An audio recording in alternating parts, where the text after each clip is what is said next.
si vous remarquez, est-ce qu'il y a plus d'hommes ou de femmes? Il y a plus de femmes. Parce que les femmes constituaient des relais, je disais tout à l'heure la formation à distance, constituaient les relais dans les villages, dans les communautés, dans les groupements, pour pouvoir éduquer les autres.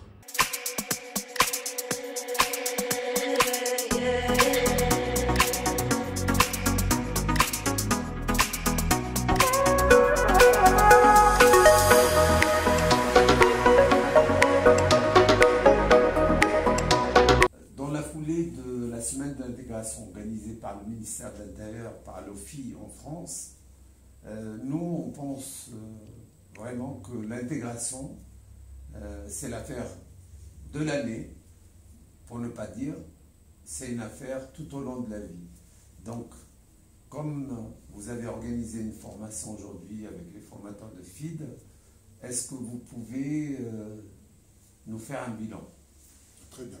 Peut-être avant de faire le bilan, j'aimerais d'abord parler de l'organisation qui a commencé il y a plusieurs semaines avec Hedi Chanchebi et Latif Abdul Mansour, qui ont permis à ce que cette formation s'organise de façon rigoureuse, avec souplesse, et ça a permis aux formateurs d'assister à une formation de qualité, en tout cas je l'espère. Concernant le bilan maintenant de la formation, je pense et j'espère que les apprenants, ou en tout cas ceux qui ont assisté à cette formation, ont tiré un bénéfice. En tout cas, c'est ce qui apparaît dans les commentaires que j'ai reçus à la fin de la journée. Et cela a permis de pouvoir comparer les deux systèmes, canadien, québécois, canadien et français, mais aussi de découvrir certaines approches, certains outils que nous utilisons au Québec et au Canada par rapport à la France, et donc je pense qu'ils ont pu apprécier cet apport. Quels ont été les principaux apports de la journée, à votre avis, pour les formateurs? Alors, nous avons d'abord comparé les deux systèmes en mettant l'accent sur les fondements historiques et la structure du système québécois et canadien, afin que les formateurs qui étaient présents puissent comprendre de quoi on parle. Lorsque, par exemple, j'aborde des concepts, lorsque je parle de certaines dimensions du système québécois et canadien, qu'ils puissent suivre assez facilement. Donc, il fallait d'abord mettre la base pour que la compréhension soit commune. Par la suite, on a abordé un parcours qui permet aux Québécois et aux Canadiens d'être dans un système qui repose sur trois dimensions importantes: la rigueur, la souplesse et la cohérence.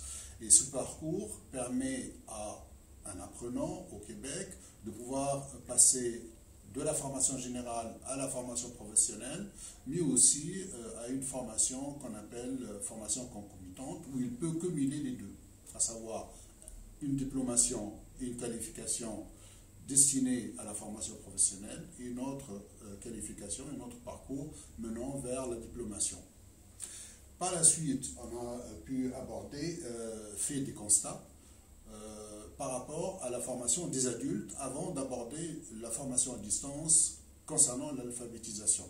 Le constat qu'on a tiré, c'est qu'il y a peu de recherches concernant la formation des adultes, et plus précisément, plus particulièrement, la formation des adultes en alphabétisation.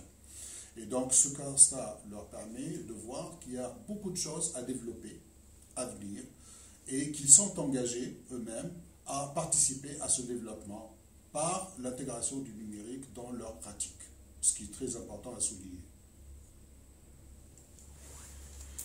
Est-ce que l'importance du numérique qu'on a voulu mettre en avant dans le cadre de cette journée, ou la formation à distance, apparaît comme un élément essentiel pour les années à venir? Tout à fait.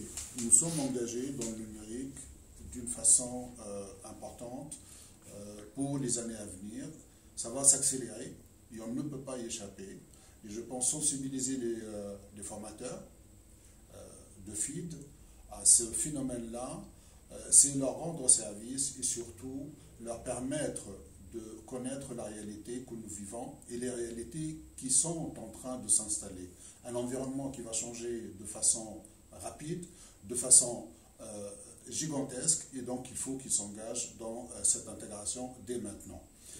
À la fois, ils s'engagent parce que pour eux, il y a un apport très important. Ils gagnent au niveau du temps, au niveau de l'efficacité, au niveau de l'efficience. Deuxièmement, ils rendent un service à leurs apprenants, aux personnes qu'ils reçoivent, aux alphabétisés, parce qu'ils ont besoin de ce numérique-là pour mieux aborder leur vie professionnelle, sociale, culturelle, mieux s'intégrer dans la société française en maîtrisant le français, mais maîtriser le français, c'est aussi leur permettre de maîtriser toutes les dimensions de leur environnement. À la lumière de cette journée, est-ce qu'il y a des questions ou des interrogations qui sont venues de la part de nos formateurs sur la question qu'on a voulu aborder du distanciel et du numérique? Tout à fait. Surtout pour eux, ce qui est important, c'est est-ce que l'intégration du numérique leur permet d'avoir plus d'efficacité? Ça, on y a répondu. Est-ce que l'intégration du numérique permet à leurs apprenants d'apprendre mieux, de découvrir de nouvelles choses, de découvrir plus de choses? Ça, on y a répondu. Le plus important qu'ils ont retenu, c'est que ces dimensions-là sont à prendre comme une progression à faire. Donc il faut que ce soit progressif. Ils ne peuvent pas faire tout en même temps, mais ils peuvent le faire de façon progressive. Il ne faut pas avoir peur de cette intégration. Elle est complexe des fois, mais elle permet d'ouvrir énormément d'avenues et d'opportunités. Et la construction doit se faire en co-construction, comme on le dit, mais aussi en collaboration. J'ai insisté sur le fait qu'il faut collaborer. Parce que collaborer, chacun apporte un apport. Et par la suite, ces formateurs partent avec un ensemble d'apports. Et donc, ils se facilitent un petit peu la vie. L'autre chose qu'il faut souligner, c'est que en intégrant le numérique, ils permettent à leurs apprenants de découvrir un monde beaucoup plus vaste. Ils peuvent aussi intégrer la pédagogie à l'intérieur de leur formation et d'avoir une pédagogie active qui fait écho à leur réalité. Ils traitent de ces problématiques qu'ils rencontrent dans la vie réelle. Et à partir de là, en fait, ils peuvent faciliter l'intégration par l'apprentissage du français dans la société française en ayant une intégration professionnelle, culturelle et sociale. Pour finir, est-ce que vous avez des conseils à donner à nos formateurs sur cette question-là qu'on a abordée? Alors, peut-être avant d'aborder les conseils, j'aimerais aborder quelques points que les formateurs qui étaient présents dans la formation d'hier ont abordés. Comme nous avons abordé des sujets sur l'accompagnement, sur les pédagogies actives, je pense qu'il y a eu une demande à la fin de la formation de la part des formateurs pour qu'il y ait une suite pour cette formation. Et il va y avoir 2 webinaires qui seront organisés. Un webinaire qui va porter sur l'accompagnement et un webinaire qui va porter sur les pédagogies actives. Je serai à Montréal et donc je ferai ce webinaire à distance. Et je pense que ce principe a été accepté et les formateurs sont tout à fait ravis de pouvoir le faire. L'autre chose, c'est ce qu'on a fait hier. Ils sont convaincus, avec l'aide du personnel de FID, les responsables, que tout ce qui va être mis en place sera intégré dans Moodle, qu'ils vont utiliser, en tout cas, ils ont promis qu'ils vont utiliser beaucoup plus Moodle, et il va y avoir beaucoup de ressources qui vont être intégrées, qu'ils peuvent consulter, d'outils, et ils vont pouvoir bénéficier de cette ouverture, de cette avancée. Conseil pratique. Conseil pratique. Il faut de la formation continue. Il faut de l'auto-formation. Les formateurs ont besoin de s'auto-former.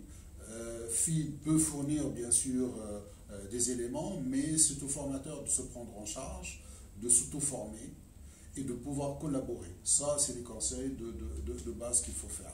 S'auto-former, collaborer, partager, co-construire, se co-développer. Le co-développement aussi est important. Et donc, ça va leur permettre à la fois de gagner du temps, d'enrichir leurs connaissances, de pouvoir faire de la gestion des connaissances et de pouvoir être beaucoup plus à l'aise et beaucoup plus satisfait avec leurs alphabétisés, c'est-à-dire les apprenants. Très bien.